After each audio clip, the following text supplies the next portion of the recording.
One part of the book I like, it was Down the Flames on page 211, where you talk about the urban legend of Michael Jordan, possibility of joining the New York Knicks. I'm glad you was able to pontificate about that and just explain how that situation was handled. If you can you just share some of that? Sure. Well, for me, my biggest fear in this book was always going to be, there's a lot of Knicks fans, a lot of people that care a lot about this team, even if they never won. The last thing you want as a writer is for someone to read your book and say, I already knew all that. I'll be damned if I'm going to spend 2.5 or 3 years and have someone say, I knew all that. So you're certainly going into it hoping to uncover even little small things. Like you want to make sure every page, every couple pages, someone's learning something fundamentally new about the team, or something that at least describes something even more deeply than they thought they knew. But the other thing that you really want to do, you certainly want to have big things in there too that people don't know, that's never been out there before. I was telling you the thing about Rolando Blackman and the argument that he and Pat Riley had a few weeks before Game 7. That's never been out there. The players know that. I talked to Spike Lee at length the other day.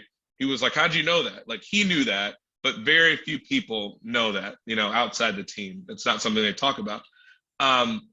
But you also want to have stuff that, like, if people think it to be true or have heard that it's true or have heard the rumors about certain things, you also want to confirm what you can confirm.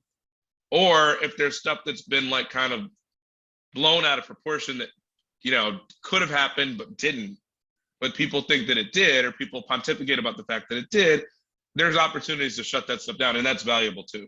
You don't want to leave these like open interpretations to everything.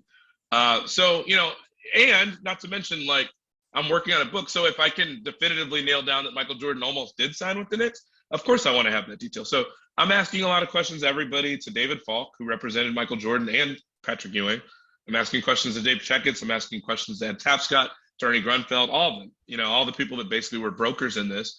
I asked questions of the league, who would have had to have signed off on certain things for that to have happened, for Jordan to have come to the Knicks the way it was described. So I asked a lot of questions, and basically what it came down to, especially from the Knicks, they were like, it was never close to happening.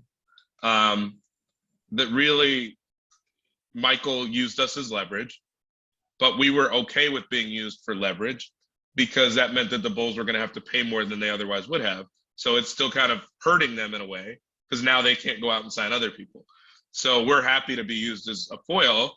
And quite frankly, the argument that you're referring to, I think, is that the story that's been put out there before, I think Sam Smith was the first one to report it, like back in 96 or 97, maybe later, I'm not sure. But Sam Smith, the guy that wrote the Jordan Rules, had a story on the fact that, what could have been essentially like if Jordan had signed with the Knicks, and the fact that he had a secret phone call with the Knicks about the idea of like, I'll come to you guys if you can meet this threshold, this certain amount of money. And I think the amount he wanted was 20 million, or that he claimed that they were going to be able to get him 25 million. The Knicks were going to be able to give him 25 million, and that he was going back to the Bulls to say, y'all got 24 hours, maybe 48 hours to get me at least that, or else I'm going to New York. And, the Knicks played ball with them a little bit. They did engage Jordan's agent a little bit, but they were like, all we've got basically is 12 million in our cap.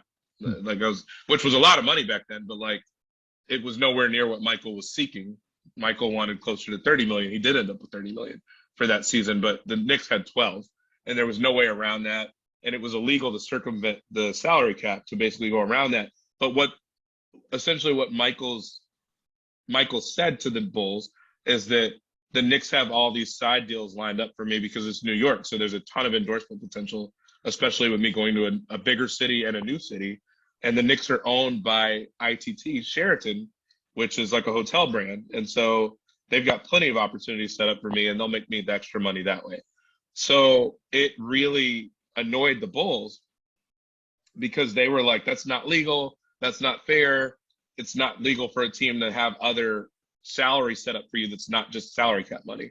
So they complained to the league about it and wanted to understand how that would be legal. And basically David Stern was like, I'm not getting in the middle of that.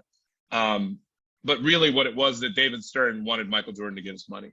He knew he'd been out of the league for a while. So that was what that was. But I don't think the league ever would have let the Knicks. I mean, it's illegal to circumvent the salary cap and give people money in other ways. So that wouldn't have been legal. I think that was more of something that was embellished. And it was funny because when I asked Michael's agent about it, David Falk, he didn't want to talk about it. He basically said, I'm not going to comment on any of that because, like, for him, he pulled a pretty good bluff on the Bulls, essentially. And the Knicks have said that. The fact that Michael went back to the Bulls, I think, kind of suggests that as well. But, what choice did the Bulls have other than to fear for the worst and basically say, we can't allow the best player in the world to go to our arch nemesis? And so I don't think it was ever close to happening. I don't think Michael ever would have taken a pay cut to go to the Knicks just to make a point with the Bulls. But he got his money. So, I guess it worked for him.